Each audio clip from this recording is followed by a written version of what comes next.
Good morning and namaskar to all of you. We are in the last month of an eventful and a challenging 2025. We look back at the year so far with satisfaction. The economy witnessed robust growth and benign inflation. The banking system further consolidated, and the regulatory framework was refined to strengthen the financial system, enhance ease of doing business, and improve consumer protection. At the same time, we approached the new year with hope, vigor, and determination to further support the economy and accelerate progress. Since the October policy, the Indian economy has witnessed rapid disinflation, with inflation coming down to an unprecedentedly low level. For the first time since the adoption of flexible inflation targeting, average headline inflation for a quarter at 1.7% in Q2 this year breached the lower tolerance threshold of 2% of our inflation target. It dipped further to a mere 0.3% in October 2025. On the other hand, real GDP growth accelerated to 8.2% in Q2, buoyed by strong spending during the festive season, which was further facilitated by the rationalization of the GST rates. Inflation at a benign 2.2% and growth at 8% for the first half of this year presents a rare Goldilocks period. Globally, contrary to earlier expectations, growth has been relatively strong. Evolving geopolitical and trade environments, however, continue to weigh on the outlook. Inflation paths remain divergent, with headline inflation remaining above target in most advanced economies. Pressures in most emerging markets, however, are contained, providing them the room for accommodative monetary policy. Conflicting pulls and pressures from AI-fueled optimism and concerns over high valuations are playing out in global equity markets. Divergence in monetary policy trajectory of central banks is adding to the uncertainty on the capital flows and yield spreads. I will now come to the major decisions of the MPC and the RBI. The MPC met on the 3rd, 4th, and 5th of December to deliberate and decide on the policy repo rate. After a detailed assessment of the evolving macroeconomic conditions and the outlook, the MPC voted unanimously to reduce the policy repo rate by 25 basis points to 5.25% with immediate effect. I repeat, the MPC voted unanimously to reduce the policy repo rate by 25 basis points to 5.25% with immediate effect. Consequently, the STF rate under the LAF shall stand adjusted to 5% and the MSF and bank rate to 5.5%.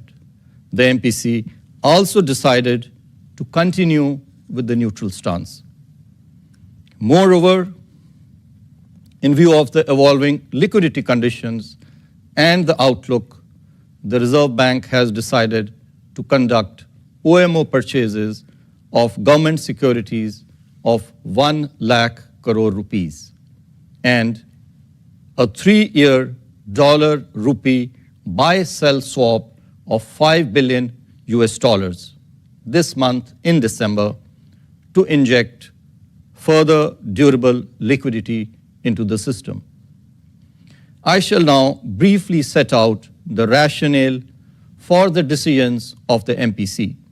The MPC noted that the headline inflation has eased significantly and is likely to be softer than the earlier projections. This is primarily on account of the exceptionally benign food prices.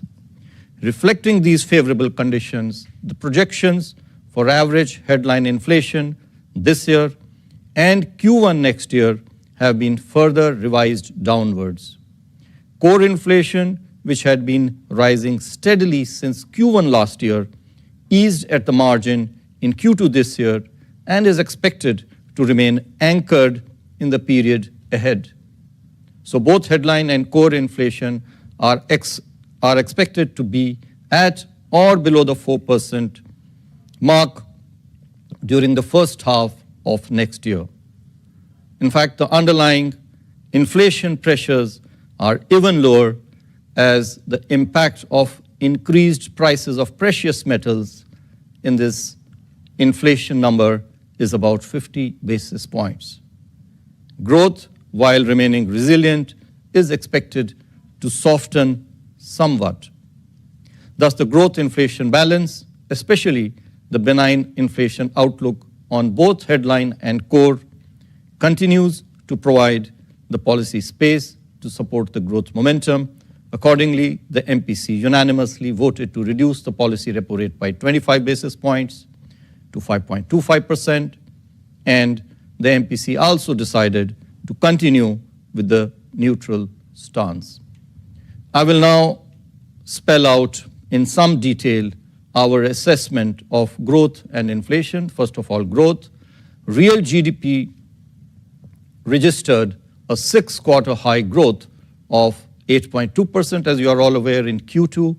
This is underpinned by resilient domestic demand amidst global trade and policy uncertainties.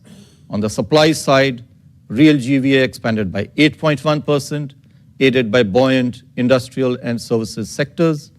Economic activity during the first half of the financial year benefited from income tax and GST rationalization, softer crude oil prices, front-loading of government capital expenditure, and facilitative monetary and financial conditions supported by benign inflation. High-frequency indicators suggest that domestic economic activity is holding up in Q3. There are some signs of weakness in few leading indicators. GST rationalization and festival-related spending supported domestic demand during October-November this year. Rural demand continues to be robust. Urban demand is recovering steadily. Investment activity remains healthy, with private investment gaining steam on the back of expansion in non-food bank credit and high capacity utilization, which is of the order of about 75%. Merchandise exports declined in October amid subdued external demand, accompanied by softer services exports. On the supply side, agricultural growth is supported by healthy kharif crop production, higher reservoir levels, and better rabi crop sowing. Manufacturing activity continues to improve, while the services sector is maintaining a steady pace.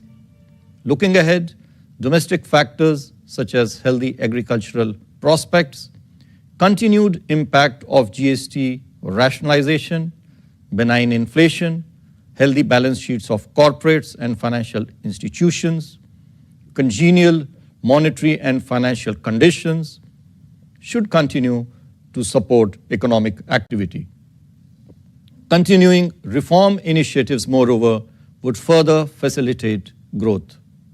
On the external front, services exports are likely to remain strong, while merchandise exports face some headwinds. External uncertainties continue to pose downside risks to the outlook, while speedy conclusion of various ongoing trade and investment negotiations which the government is undertaking with various countries and jurisdictions present upside potential. Taking all these factors into consideration, real GDP growth for this year is now projected at 7.3%. This is up by about 0.5% from our earlier projections. Q3 is projected at 7% and Q4 at 6.5%. Real GDP growth for Q1 next year is projected at 6.7% and Q2 next year at 6.8%. The risks are evenly balanced. I will now move to inflation. Headline CPI inflation declined to an all-time low in October 2025. The faster than anticipated decline in inflation was led by correction in food prices, contrary to the usual trend witnessed during the months of September and October. Core inflation CPI remained largely contained in September-October, despite continued price pressures exerted by precious metals. Excluding gold, core inflation moderated to 2.6% in October. Overall, the decline in inflation has become more generalized. Turning to the inflation outlook, food supply prospects have improved on the back of higher kharif production, healthy rabi sowing, adequate reservoir levels, and conducive soil moisture. Barring some metals, international commodity prices are likely to moderate going forward. Overall, inflation is likely to be softer than what was projected in October, mainly on account of the fall in food prices. Considering all these factors, CPI inflation for this year is now projected at 2%, again about 0.6% downwards from our earlier outlook. Q3 is at 0.6% and Q4 moves up to 2.9%. CPI inflation for Q1 and Q2 next year are projected at 3.9% and 4% respectively. I may, however, add that the underlying inflation pressures are even lower, as the impact of increase in price of precious metals is about 50 basis points. The risks are evenly balanced. I will now draw your attention to the external sector. India's current account deficit moderated from 2.2% of GDP in Q2 last year to 1.3%. This is a decrease of about 0.9% in Q2 this year, on account of robust services exports, which continue to do well, and strong remittances. In October 2025, merchandise exports contracted YOY, whereas merchandise imports continued to increase for the second consecutive month. This resulted in widening of the trade deficit. Healthy services exports coupled with strong remittance receipts are, however, expected to keep our current account deficit for this year modest.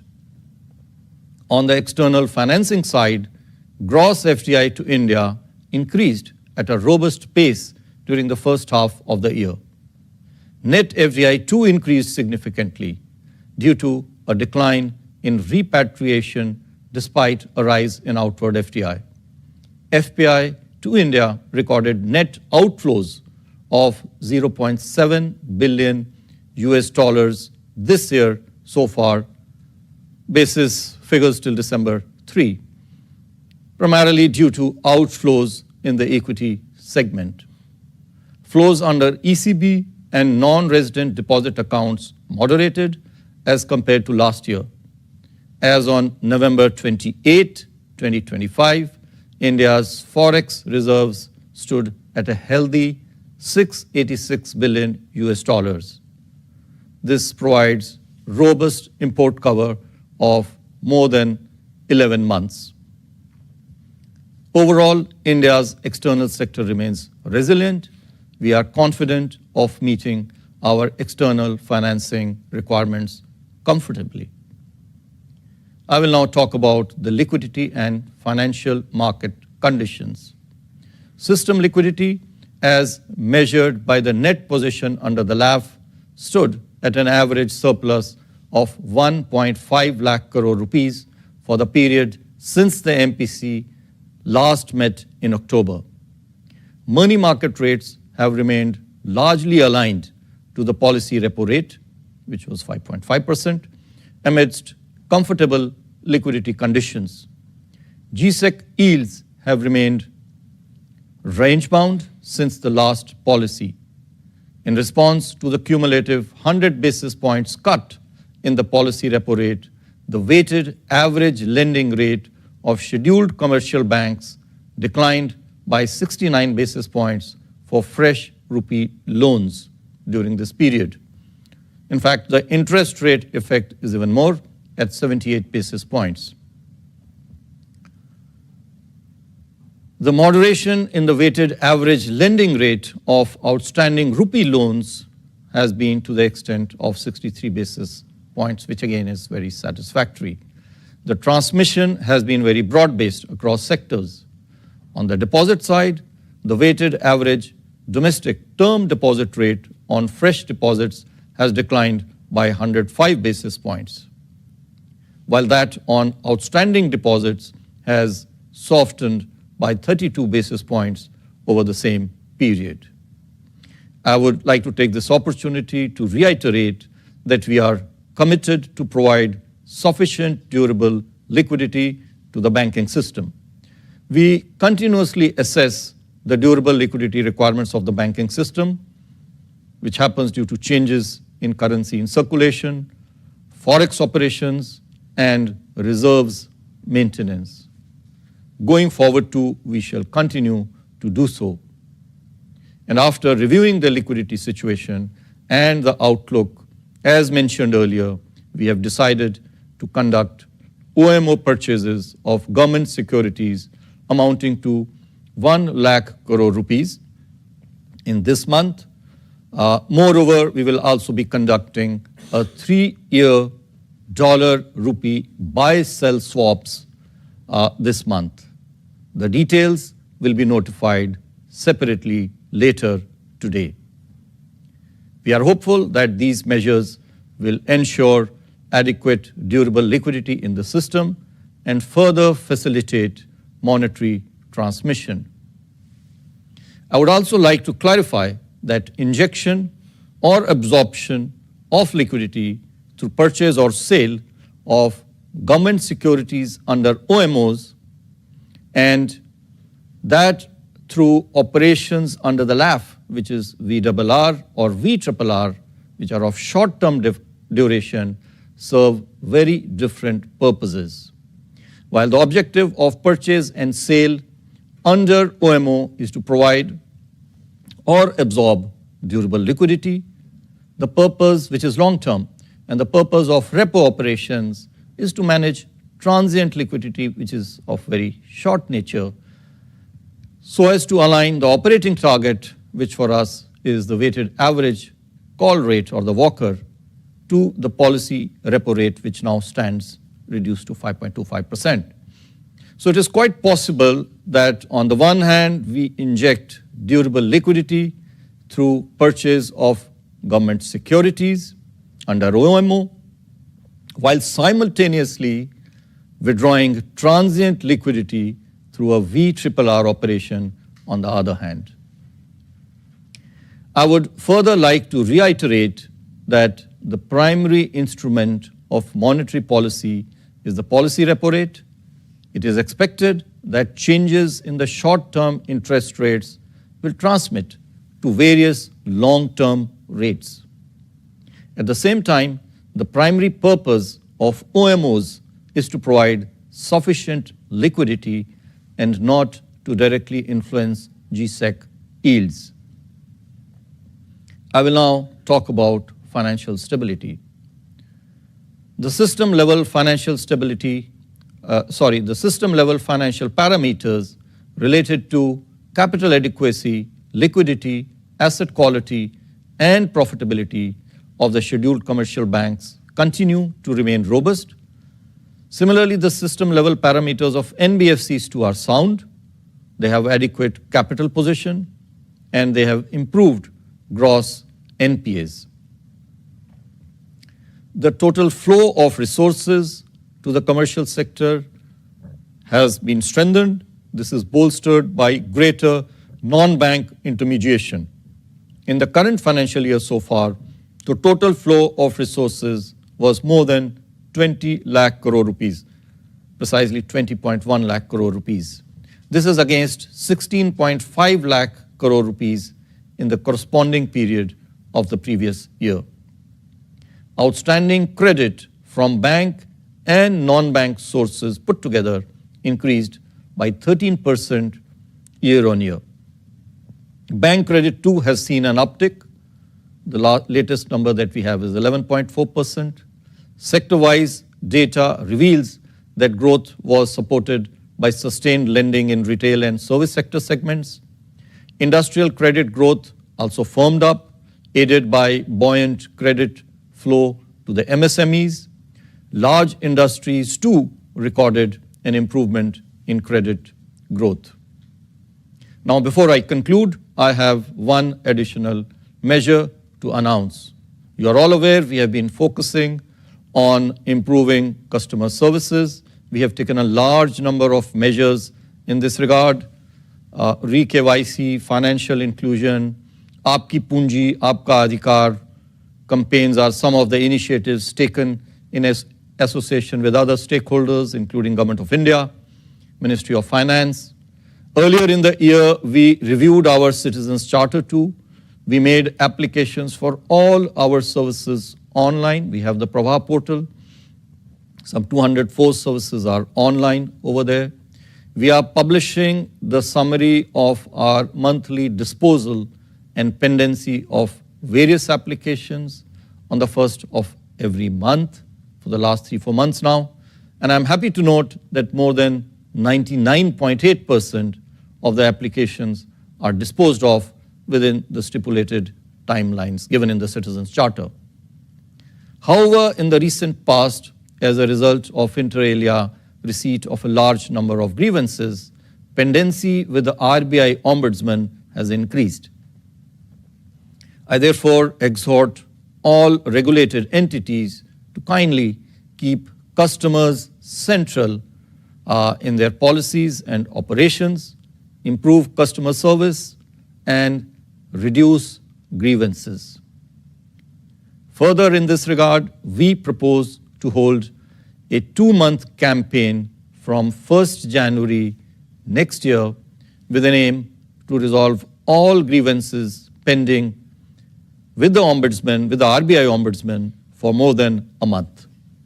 I elicit the support of all regulated entities in this endeavor. Let me now conclude. Despite an unfavorable and challenging external environment, the Indian economy has shown remarkable resilience. It is poised to register high growth. The headroom provided by the inflation outlook has allowed us to remain growth supportive. We will continue to meet the productive requirements of the economy in a proactive manner while ensuring macroeconomic stability. Thank you, Namaskar, and Jai Hind.